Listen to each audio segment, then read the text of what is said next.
Hey, good morning, everybody. Good afternoon. This is John Wayne Mullins with Mr. New Dad.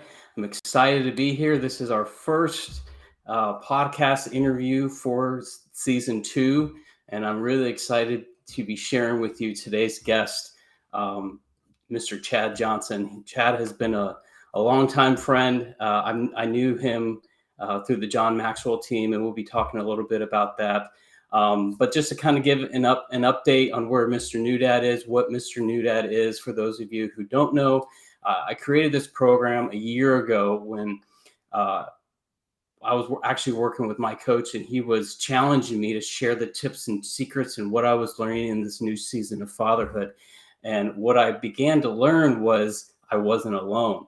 And there was a lot of other dads out there who wanted to have these conversations. And so I was in a perfect position to start bringing in my network and building out this program to have these conversations around the real issues that a lot of dads face. And the worst area that I think we can be is alone. And so it's my hope and my goal to have these conversations, to create this community, to really help you as dad, whether it's the leader of your home, the leader of your marriage, but then also ultimately leading your kids. So without further ado, today we're going to be talking about a topic that comes up a lot in many of the coaching sessions and many of the conversations and community inside the Mr. New Dad group. And that's on boundaries, what that looks like, even what it is. How do you set those boundaries with yourself, with your family, with your employer? God forbid, have those hard conversations. So, like I said, I've really been looking forward to having this conversation with Chad. Just a little bit about Chad. He's currently the Chief of Staff for the John Maxwell Leadership Company. With over 20 plus years of leadership culture and team development experience, Chad has become a catalyst of the Maxwell leadership brand, the global brand towards servant and team leadership. He carries a presence of being rooted in character, a champion's determination, leading by example, celebrating others, and empowering team members to play their part in the growth of themselves, their business, and others. He has over 15 years of C-suite experience in both in for-profit and nonprofit sectors, and has led several companies through seasons of exponential growth and economic challenges. And for the past 8 years, he served alongside as the Chief of Staff for both Equip and the Maxwell brand, serving alongside the CEO of the company, the founder John Maxwell, as well as the CEO Mark Cole. Chad is currently married to his beautiful wife, Emily, and they recently moved cross country from Atlanta to Dallas Center, Iowa. He has a brand new little girl, number 3. He has 3 little girls, and he's also an avid, if I recently saw this, he can actually dunk the basketball too. So, but he's a big avid reader, golfer, community, very active with his church, family, and friends. So let's go ahead and bring Chad on. Well, hello, John. Hello to your community. It's good to be here. You make me sound really good. I don't know if I qualify for all those credentials, but thanks for at least voicing them. Oh, I appreciate it, Chad. I appreciate it, man. It's an honor to be here and excited for what you're doing as a dad myself. This is an important vehicle for so many dads. So thank you for having me. I appreciate that, Chad. So let's kind of get into the conversation today. I'd really like for you to share like who you are, what you do, and in the season of life that you're in right now, as you've recently moved in this recent season of fatherhood that you're in with the girl number 3. Absolutely. So I've been a dad for 4 years. I have 3, so that's kids coming out pretty often here these days. I think we're done. At least that's the plan right now. But I got a 4-year-old. Her name is Faith Wilder Johnson. And then I got a 2-year-old, Lively Jane Johnson. And then we have a newbie that's a month old in Eden Sky Johnson. And I give you their names just because I do think, naming is an important piece in being a dad and doing that with your wife through prayer and naming your kids in a way that has meaning and significance. And we were pretty intentional about that. As you can tell, they're unique names. And I just think I could break down the the definition of why we named them who they are today. And I think that's important for your kids, so they know it came through a posture of prayer and excitement around their journey. So live in Dallas Center, Iowa. Have been here for 6 months, trying to brave my first winter in the Midwest. It's tough. We had snow yesterday. Did not get that in the Southeast in Atlanta. I lived there for 20 years before making this move, but it was a family move for us in the season that we're in, and we're excited to be here. Excited to plug in still with Maxwell leadership, and thankful for the opportunity to hopefully add some value to you guys today. But that's where we're currently at. That's awesome. So you're learning how to be a remote worker too. I can imagine being in that, circumstance. It's amazing, John, when you're obedient and you know that this is a desire, and you take those steps, the doors that open up that affirm the steps of obedience. And so that's been the case for me in making this move, with an office 2 minutes down the road from my home, this home that was just perfectly cut for us and our family. The communities we're involved in now, the change of pace a little bit. We can talk more about that, but it's been quite a past 6 months to move, but Sure. and we're starting to sow some good seed right now. I certainly appreciate that. And I love hearing that, anytime that you go through transition, it can be stressful. Yeah. But then now on the backside of a major move, but then also having a new daughter, that's got to be, I'm sure, overwhelming. But through all this constant change and moving and the expansion of your family, what have you been enjoying most in this season of dadhood or fatherhood? Yeah, I mean, so my love language is physical touch and quality time. So Sure. those are the two that, if I can get that with my girls, man, it's unbelievable. And what I mean by that, just practically speaking, is, man, the hugs, the kisses, the wrestling. I know I got girls, but yes, I wrestle with my girls. I do think, I think that there's a study out there that, man, if you can spend 15 minutes a day of physical touch with your kids, it changes your kids. Like they feel connected and loved by you at a different level, and do that obviously in a healthy way. But the one-on-one time with each of them, I got 3 kids. Every kid is unique in what they desire, and every kid talks more when you actually take them out one-on-one versus the group settings. The group settings are great, but I think that's an important distinction that I've been able to develop, and have intentionality with each of them in a unique way that engages with them. And I'm kind of I'm the fun guy, the fun dad, I guess you will. So I'm the one that is the rah, a little bit more energy coming into the room. And my wife would tell you that too. I'm just the fun dad. And so she's the structure, got everything. She keeps the house in order and keeps us all afloat for sure. But to have experiences with them that are fun related, I'm really enjoying that, seeing them light up. And then honestly, the other piece is leading them to know who Jesus is. And that's a spiritual side of, I'm a person of faith. Maybe not all your listeners are, but for me, there's no greater joy than to see them start to understand and develop, especially my 4-year-old, just an understanding of who Jesus is in their life. That's awesome. That's great. And I think that's one of the ultimate things when we think about discipleship and discipling. We have to know so much about ourselves, but we're discipling our children that we hope is going to pick up on that and follow in our footsteps. And so, yeah, I certainly look forward to that. As I have a 2-year-old, my son Evan, and he's in that stage where he just wants to be involved with everything and exploring. But I certainly look forward to the part where we start to begin to see and teach him about who Christ is. Yeah.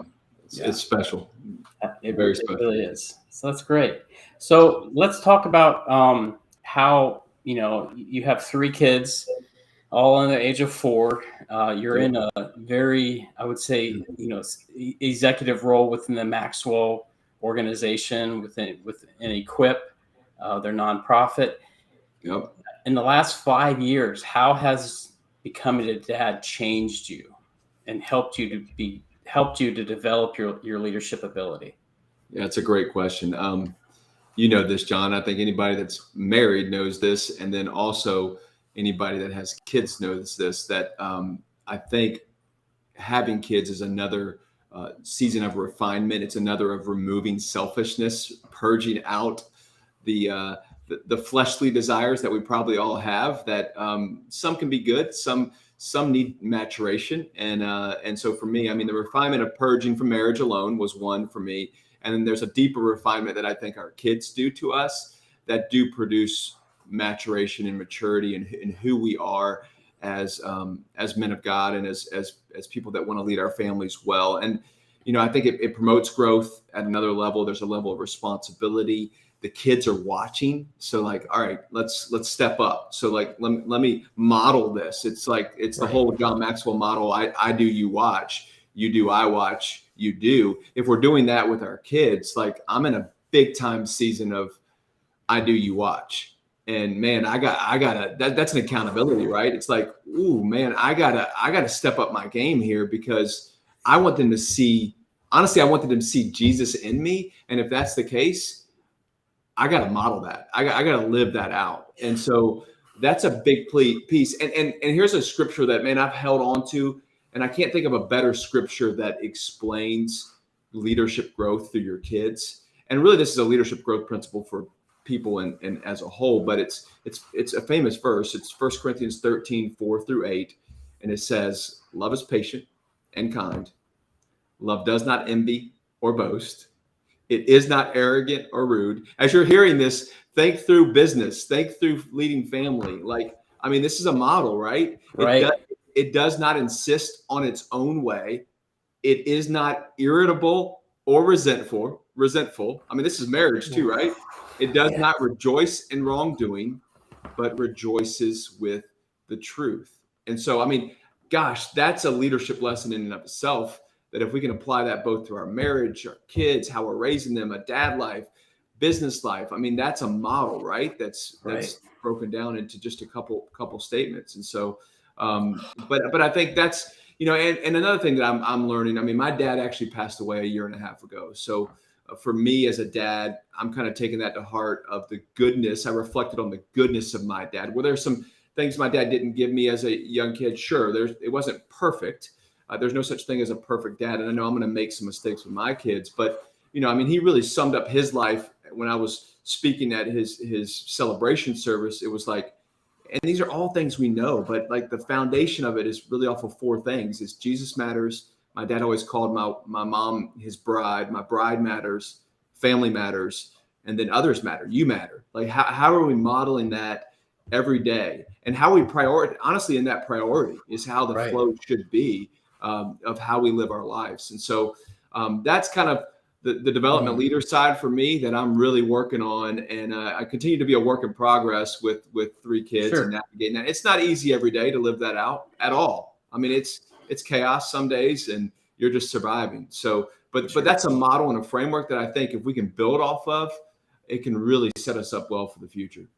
Oh, well, absolutely. I mean, there you're talking about that framework of, if you have your priorities right, when you stray from that, you're going to get that conviction. You're going to get that little tap on, the side of your head, or when you're laying down to sleep, that voice that we know something isn't in a line here. And so I think as leaders, in our homes, in our churches, or even in our businesses, that you have to have that framework, because, you're just not setting a good example for your children, but the people that you're in charge of. Yeah. I mean, the framing of a foundation of a house, like, it's the most important piece, right? Right. So, and if you look at, as a new dad, man, now's the time to get the framework in place, because there will be winds coming, there will be storms coming. But if you don't build it now during the early stages of navigating dad life, you'll things will get tossed to and fro. And so that's important. I think, like anything, the foundation is so important. We talk about that in John's world. It's the foundation of values. And that's where you should place as your filter for a decision-making process. So yeah, you're spot on. I love that. So what has, this comes up a lot when we begin to think about, you're in this new season of unfamiliarity, these unnavigated waters, especially I have one right now. Lord willing, we're going to have more. But as a new dad, have you ever found yourself dealing with um, having to make these sacrifices or set these boundaries that you've never had to make before, and what was that like? And Yeah. so I'd like to hear, what have been some of those challenges as you think back over the last few years where you've had to maybe had some conversations you've never had to have before, and were you supported, or how'd you overcome them? Yeah, it's a great question. And as I kind of think through that question, the first filter that I really feel like God's been placing in my life over the last 5 years is the filter of desire. And I think it starts there, just like where the foundation is. So before you can make decisions with career and family, I think you really have to be honest with yourself about what are the true desires of your heart. And there's some quotes that I think set this up well. The first is Proverbs 4:23. It's above all else, guard your heart, for it is the wellspring of life, right? So how are we in tune with our heart? How are we in tune with what I would say our desires? And I have some questions that I ask that I think really play in well to this that I want to get to. But another quote, and I highly recommend this book. It's Desire by Okay. John Eldridge.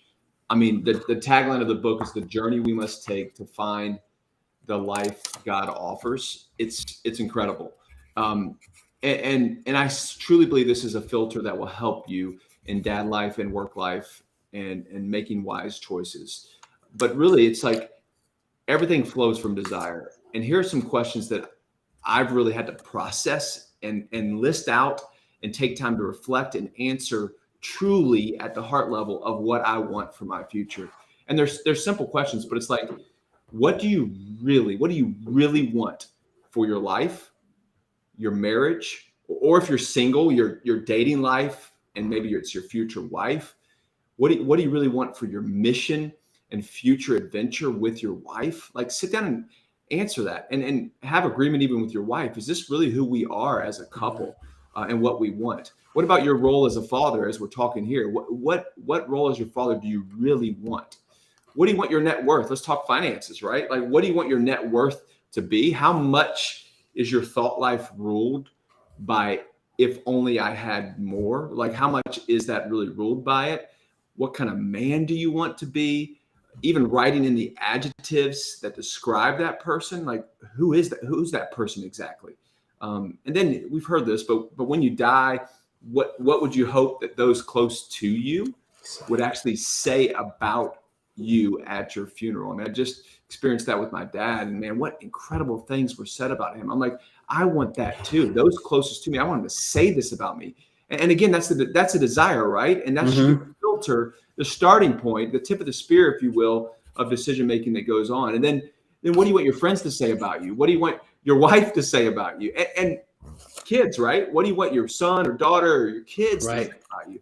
And honestly, like, put that on paper and write it out, and like, hold on to it. And if you do a year in review, reflect on that every year and say, am I honoring these desires? Am I making decisions based on these desires? Am I building my business time based on these desires? My commitments, the things I'm placing on my calendar, do they fall within this filter of desire? And so I can't go further than starting there. I mean, that starting point is so important for me, John, that actually helps me with the demands, because then I have a filter to run things through that helps me in the decision-making process. And if you don't have that, the decision-making process, it's like guardrails. Andy Stanley, pastor at North Point, he did a series on guardrails. Like, if you don't have the rails in place, you can veer off and go off the edge. Guardrails are there to protect you. They're there to keep you on point with what you desire and what you value. And so that's where it starts for me. And I've had to make decisions, through those filters. Sure. Man, that's rich. If you didn't hear what he's just said, go back and listen to it, because it's really right. And I've asked this question many times, just as a probing question of, what kind of dad do you want to be? And what I've learned is that most men don't know the answer to that question, but they do know the type of dad they don't want to become. And it's often, Good. I don't want to be like my dad, or I don't want to Yep. be an alcoholic or do this, do that. That's great that you have that starting point.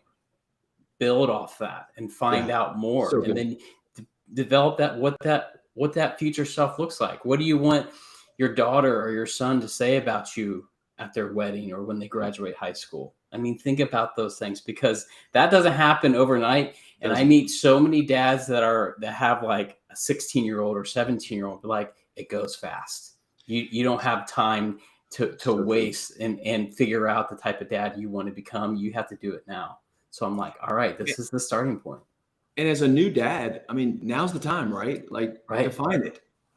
You have Define the it. opportunity to change the trajectory, whether that's a generational challenges from your dad to your granddad. I mean, I'm sure I look at my dad, he had his odds stacked against him because of how he was fathered by his dad, but Right. there's an opportunity now to change the vernacular, to change the trajectory of your role as a dad. And so just like we were saying, John, like, what role do you want to play? Do you want to be a dad that comes home and is excited to be with his kids, is able to check out the work side at the door and walk in with energy and excitement and happy to be Mhm. there and happy to see your kids, and an engaged dad that is intentional with their time? And, or do you want to be one that is known for working hard, providing? There's nothing wrong with providing, but working hard and traveling a lot, or, not being at activities and games. I mean, where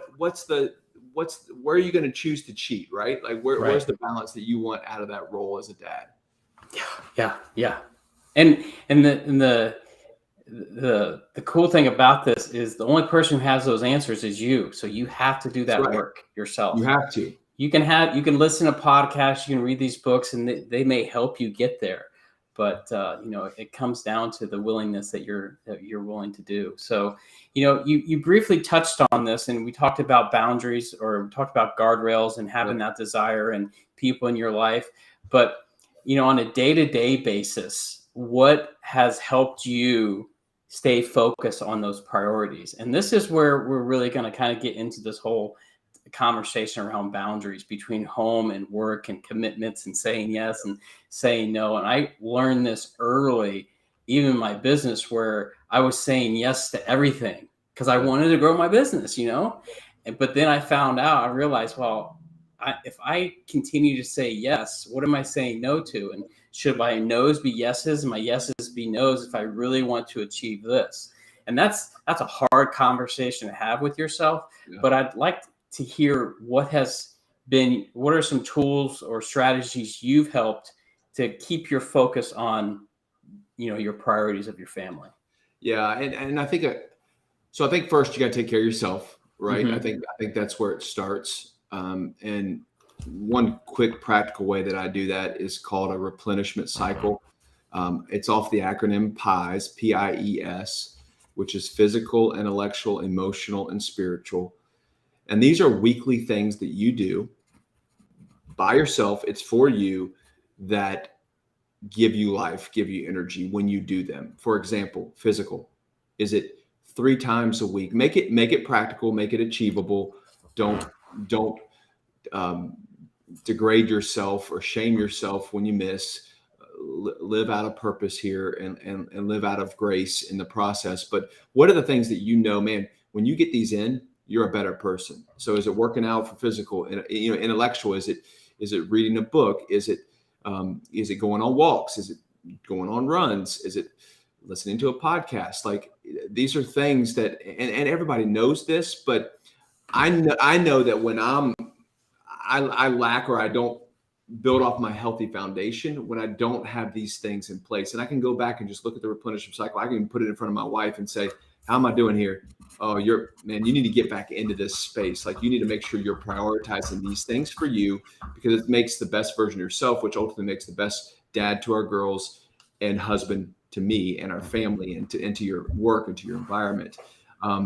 But as far as some practical things too, I think is support. Because I hear you, John, as an entrepreneur, and you're building a business. There's seasons where the grind is more intense than others. Sure. And how are you, if that's going to be a grind, where's the support coming from? Where's, like, even for Emily and I, when we were in Atlanta, it became, man, we had 3 babysitters that we lined up that, man, we spent more money in Atlanta for babysitters than we did in other areas because we wanted to have some outlets to support our kids with good, solid babysitters when we needed to, whether that's date nights or whether, for me, that was a late night working at work. And so, I think having that support structure, a big move for us to Iowa was to have family around. I think that community, families were designed back in the day to live in community. They were designed to support each other. And so it gives you opportunity to say yes to certain things when you have the support system in place. So who are the people that you can depend on, that you can share time with kids with, and create those memories and moments, but also give you outlets to build at certain seasons of time, and then to lean in with intentionality at others. And so I think that support is important. I think intentionality. I mentioned this with your girls a little bit, or with my girls a little bit, but weekly daddy-daughter dates. Every Saturday morning for me, I take the girls out regardless. It gives my wife a break. It gives me a chance to connect my girls, and I get them out, and we get out of the house. We'll go to Chick-fil-A. I'll take them to a bounce house. I'll do whatever to engage, and they look forward to that. It's like, it's daddy-daughter date. It's daddy-daughter date. Like every Saturday. Like, and there's sometimes when I'm out of town traveling, but that's important. And another piece is even for me, daddy-daughter dances. And if you have boys, there's other things you can do activity-wise. But I only get to do that once a year around Valentine's Day. I just got done with mine, and I only get to do it once a year. So if you do the math, John, historically, from what I've talked to even to Jeff Henderson, one of our thought leaders, like after 12 years old, your girls don't want to go to daddy-daughter dances anymore. They're at a different stage in age. So for me, I look at it, if I don't start till 2 and then I don't have till 12, that daddy-daughter dance is once a year, and it's for 2 hours. So do the math. That's 20 hours of time that I have to invest in her, which is nothing at all. Like, I don't want to miss those. I want to be intentional with that. It's like, right. And there's other moments like throughout their life at these stages and ages that we're going to miss and wish we had back. And it's honestly, it's a blip, small speck on the spectrum of time investment, but the return is tenfold of what we get. I mean, she lights up with their dresses and the time with dad, they're still talking about it, the dances and all the things that you do. And so creating those memories and moments is so important, in this process. And so, and the last one I'll say, and this is a spiritual piece for me, and I think it's a foundational point, but it's hearing from God. Our wedding verse was out of John 15:5. I am the vine, you are the branches. If you remain in me and I in you, you will bear much fruit. Apart from me, you can do nothing. And so I think for that abiding, that remaining in him, there's an overflow that plays out of that into these spaces for priorities and responsibilities like you discussed. And it's a great question to ask. I love that, because what I'm hearing is that before you even had your children, I'm sure you and Emily had that discussion of like, what kind of parents do we want to be? What kind of values do we want to instill in our kids? And then having that aware on like your billboard or somewhere where you're like, hey, the reason I'm doing this is because of this. And there's a guy that's in my group right now. I'll never forget when he said this, and it ties wonderfully to what you just said, was, growing up, he was not a physical touch type of person, and his daughter is. And he had to get comfortable with doing that. But he said, if I don't learn how to be intentional and do this to her, who is she going to go to? That's right. To get it from? That's right. And so that just kind of like knocked me in the face of like, this isn't about you. Yeah. But you have a major role in the development of like her future husband, what love looks like, boundaries and health and all these things. It's all because of the foundation, like you said, of like, what kind of house are you building for her? So good. Yeah. And I bet you if you dug into that too on the physical touch, I know that's a love language side too. So that's very relevant. But I bet you that even stems from generational stuff where, I didn't have a dad that wrestled with me. I didn't have a dad that, he was a provider dad, great dad, vision. but there wasn't that emotional connection. There wasn't that physical touch connection that I didn't have. But now I have it in me because I feel like I've worked through some things that have provided that. And I go on a men's retreat every year, and we talk about this. And I wasn't planning on getting into this level of detail, but maybe it's helpful for your listeners. But if there's a wound that our dads give us, no matter how good of a dad you are, then there's a lie that we believe. And then there's a vow that we make based off of that lie. And then there's a pose of a person we become. It's not our true self. Right. So for me, let me give you an example. My wound as a dad was he wasn't emotionally engaged. He was a present dad. He showed up to all my games, all my sporting events. He was there for me. He provided for me. But my lie, because of that wound, became I'm unprepared, I'm unqualified. I don't have what it takes because I wasn't set up. I didn't have a rite of passage from my dad. And so that's my lie. And then my vow becomes I'm going to win the girl. I'm going to achieve. I'm going to place myself in environments that are comfortable where I know I can succeed at a big level. I'll control the vernacular. I'll dictate it because I want to prove that I do have what it takes, or at least I want to place myself in environments where I can do that. Sure. And that's where my pose comes in, where I'm not being my true vulnerable self in that space. And I think we all have that in our life as guys, that we do as dads, that we need to really help identify, pull out. It's deeper work, but it will change the trajectory of where our desires truly are based on the experiences that we've been through. That's so good. And, as we're talking about boundaries, boundaries are just not to, keep the wrong things out, but they're also there to keep the right things in. And as I think about what you just said, it's like you have that awareness of like, hey, this is where I'm trying to go. This is where I'm trying to lead my family. These are my challenges. But if I don't set up any boundaries, I'm going to get inundated and flooded. But if I'm intentional about doing that, I'm going to be a little bit more present because I have this awareness. And so, this next question I really like, and I know I battle with this one. This is hard. It's really hard. I have taken my phone and put it in the desk drawer. I know some guys where they'll leave it charged and plugged in their car because they don't want to be, bothered by it. But when it comes to boundaries and that stupid device that we carry that's called a smartphone, what are your rules for checking that when you're at home or taking calls outside the office? Yeah, and I'm not perfect at this all the time, but when I'm in my sweet spot and it does change the game, here's what I do that I found most successful. I leave my phone, I park in the garage, and then I go right into the house. I actually leave my phone in the garage on the way into the house. And I don't check it until after I put the girls in bed. That's me at my best. Okay. Now, if there's a moment where I know Mark Cole, our CEO, or John Maxwell, like I'm expecting them to call, or there's something that I need to prepare, I let my wife know, hey, if Mark calls or John calls, I'm going to need to leave my phone in here. Right when I walk in the house, there's also a little bin where we put our wallets and keys there too. So I'll set it in there if I don't leave it in the garage. But ideally, I'm best when I leave it in the garage. But I'll leave it in that bin if I know I need to hear from, or I'm going to hear from Mark or John. Those are really the only two exceptions for distractions at that time. And so that's kind of what I do. And if you look at it though, you're giving 3 hours. It's just 3 hours. 3 hours from dinner time to bedtime with bath time with my girls that I'm committed to them. And so what it allows me to do is I then walk in the door with excitement. I put my phone down. I'm excited to get home.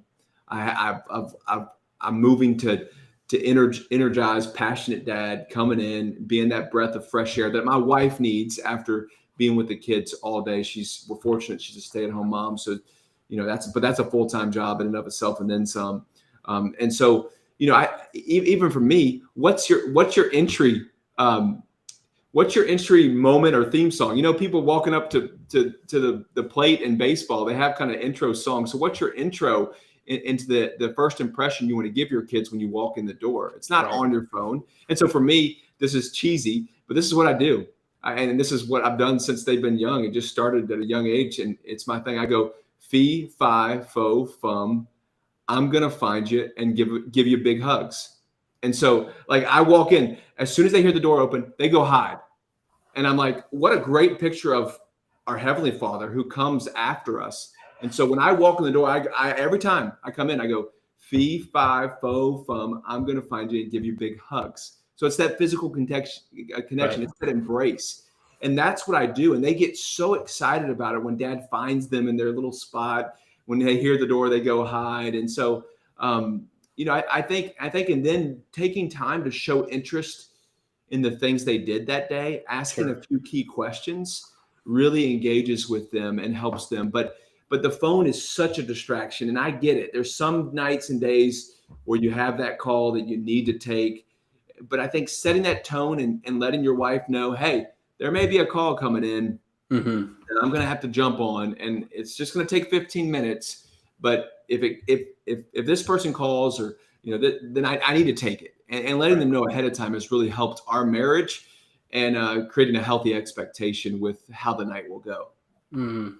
How do you take that same kind of awareness with, like, hey, if John calls or Mark calls or this big project comes, um, how do you, I guess, make the decisions between work and home, and the impact of, like, if I say yes to this, it's going to mean I'm not going to be home for 2 nights, or it means I'm going to be taken away. Like, what's the process to make those decisions? Honestly, it's having the conversation with my wife. I Okay. mean, if I can get her on the same page and on board, and she feels invited into the decision making process, it changes everything. Because then we're a team, Yeah. we're unified, we're in it together. Those tough nights with her with the kids, are a little bit easier because she knows this is a decision we made together. Got it. And then how are we providing support for her on the home front? I mean, moving to Iowa is huge, because if I'm going to be gone for 2 nights, okay, can she's got a girlfriend across the way that has 3 boys. Okay, can we schedule something that night where they're all doing stuff together, because the girls hang out with the boys and it's less on my wife to have to navigate the kids? Or can we get her mom to come over one night, or her sister to come over one night? Or if you don't have family around, is it a sitter one night for her to get time out at a coffee shop, where then it shows a little bit better balance between the nights away from me and the nights for her when she's with the kids. That's so good. That's so good. Inviting your wife into the decision making and not just by yourself. That's gold. That really is. It's helped us big time. It really has. And it makes her feel a part of the work we're doing, because you're as a married couple, there's a covenant. You are unified. You are one. And so the decisions you make affect the other. And the more you can make decisions together and invite them in, it changes everything. It really does. Yeah. I really want to ask this next question, and it kind of ties with, what we're talking about with boundaries, but then also it takes it into the workplace. Mm-hmm. Setting boundaries especially for new dads, if you've never had to do it before, it can be hard. It can be hard to say, I have a client right now, he's a superstar. He's, he's up here, but he realizes that, hey, probably for the next year, I'm not going to be able to say yes to every opportunity, or I'm not going to be, the highest salesman, because I'm not going to be sleeping for, ever again. Yep. Or I'm going to be challenged by this new season of life that I'm learning how to navigate. Have you, like, as a chief of staff, and I'm sure that becoming a dad has helped you become more empathetic with your employees who are first-time parents or welcoming, new children, but have you ever received pushback by, your team or your supervisors or staff when you've tried to implement some of these boundaries in work? Mostly, no. I've been encouraged in the decisions I made, but there's a caveat to that. I think it starts. It does start before you have kids, and if you have a kid and you're trying to figure this out, it starts before that. And what I mean by that is it starts with, have you modeled and served the organization with strong work ethic and consistency? Have you put the time in? Have you built trust and demonstrated reliability? Have you produced results in your line of work? Whatever line of work you're in, have you produced results? I mean, have you shown up to work with a good attitude, right? Attitude's a choice, right? I mean, these are foundational buildings with an employer that make the new dad conversations a little bit easier. Right. When engaging, at that point, if you've built, again, it's a foundation, right? Have you been, reliable, dependable, consistent? Like, are you clocking out, at the John talks about in his new book coming up on communication, but are you walking out the door? Are you using the bathroom, getting your keys? If closing time is at 4:30, are you out the door at 4:30, ready to go, ready to sprint to the car? What type of employer are you? Because you can't go ask.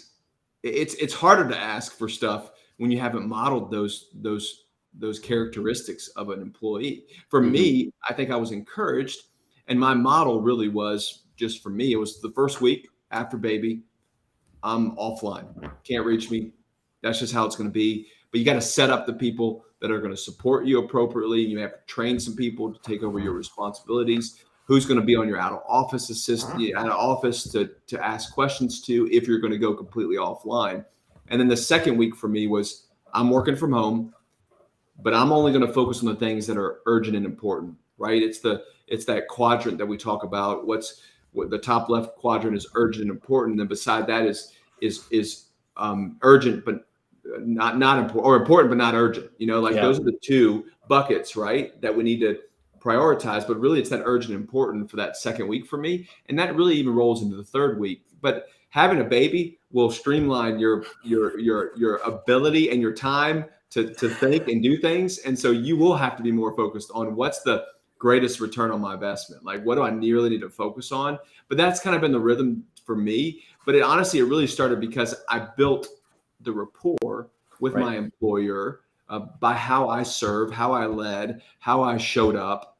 And that helped with the conversation. Now, if you haven't done that, I think you're going to have to come with a very, or if you're new to your organization, I think you're going to have to come with a structure that still honors the season you're in and entering, but also there's pockets that you're going to be able to engage on the work and not let balls drop appropriately.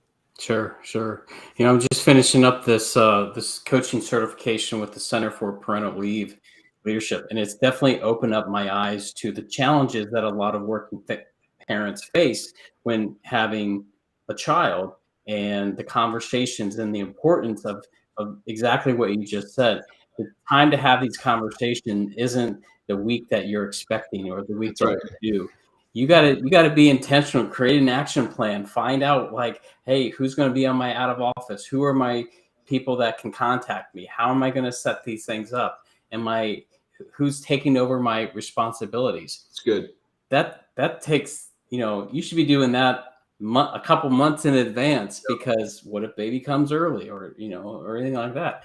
But that way it helps ease that conversation, like you said, so much better. And then you're not putting your employer or your supervisor in a bind, because that's the last place you want to put them. And man, getting ready to have a baby can be a great way with prospecting clients, if you're in sales or whatever, to start closing deals too, to say, hey, I'm going to be out of the office for this time. Like I want to make sure I serve you well. Have you guys got a final answer here? Because I'm going to be offline a little bit. I want to make sure I white glove this thing and help you get in with us here on this project or this. And obviously it's the same thing. Like before we go on vacation, right? We're the most productive ever, like the days leading up to vacation, because we're like, we're going to get stuff done. Like it's decision-making time, right? Let's do it. Well, same thing can be for having a baby. It's like, man, let's get everything off our plate. And yes, that's going to show such goodwill to your employer that they're going to say, yeah, take this week off. Yeah. I'm aware that they're offline. You never want your employer to be surprised. Oh yeah, where's Chad? Like, oh yeah, he had a baby, and man, I don't even know who I should ask this question to, because he hadn't told me or hadn't set this person up for success. So Right. yeah, there's some good ways to drive business results with leading up to baby, just like you would with going on a vacation. So That's smart. Oh wow, that's so good. So in closing, we'll just kind of ask this, but imagine a new dad or a dad that's about to become a father walks in your office on the topic of boundaries. What's your best advice that you would give to a new dad? I've really been thinking about this, and this was a big reason for my move to Iowa. But there's such importance in the ages of 1 to 4 of your kids. There's studies behind it, developmental, but also like emotional engagement.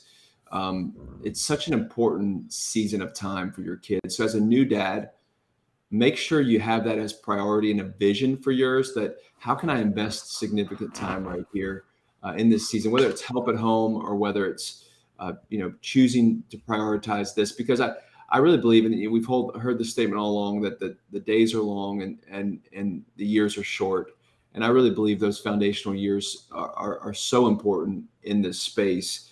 And I think we hit on a little bit of how to prepare for this with your company. And the last question you ask that I think is wise: what's the plan? What's the strategy? But I think, again, it goes back to desires for me. Like, what are the desires? Once you define them, that you want in this season. This can be a very special, very sweet season, kind of like a these are the days moment. Like, Right. if you really learn to embrace them, yeah, it's tiring, yeah, it's exhausting, but I got friends that got, teenagers, and man, it's just a different tough. And Right. and this is a tough where you can actually, it's easy to bring your kids into your story and your journey, and they revolve around your life. Whereas what I've heard from my other friends and their teenagers, your life begins revolving around theirs with activity. And so enjoy this season. Enjoy this season of with your spouse and your wife. I mean, my wife jokes. She says, "Just hold." A girlfriend of hers once said, "Just hold your baby. Just hold your baby." There's some days where you're just like, "I want to do this. I need to get this done. I need to do this." Just hold your baby. Like, especially speaking to spouses, but for men as well, it's like, just create the memories, cherish the moments, sit in them, hold your baby, if you will. Like, I think that's important in this season, to make sure we don't lose the moment that we're in and the miracle of life that we've been provided, and making sure we steward that incredibly well. Mm. Wow. I'm gonna have to go back and re-listen to this, because this is just so good, and it answers a lot of the questions that people often ask me, and I see as challenges. But I love that you reminded me of an important question. I'm gonna bring to my wife, is that desire piece. Is are we on the right path? What do we want that path to look like? Where are we leading ourselves, and how's that in alignment with with our faith, with our goals and all that. So Yeah. thank you so much for this conversation, Chad.